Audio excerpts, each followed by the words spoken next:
Unguja Kuu, mji wa kale unaobeba historia kubwa Afrika Mashariki na Kati.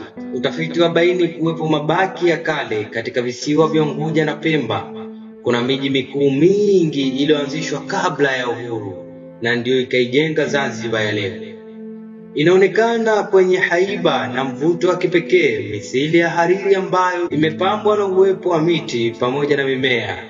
Bahari iliyozunguka kila pembe ya kisiwa cha Unguja na Pemba. Unguja Kuu ni eneo la kiakolojia kwenye kisiwa cha Unguja, takriban kilomita 25 kusini mashariki kwa jiji la Zanzibar, ndani ya kata ya Unguja Kuu, Pwani.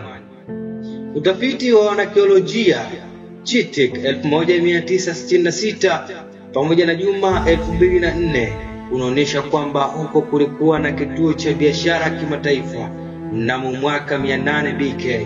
Ya mabaki yaliyogundulika kuna vyungu kutoka Ghuba ya Uajemi pamoja na vipande vya vyungu vya China na vilubu kutoka Sri Lanka. Pia kuna mabaki ya jengo la mawe kutoka enzi ya mnamo mwaka 900 linaloaminiwa kuwa ni msikiti.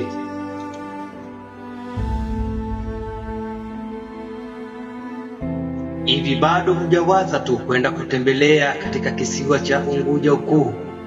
Hebu jaribu kwenda ukaona uzuri wa kisiwa hiki.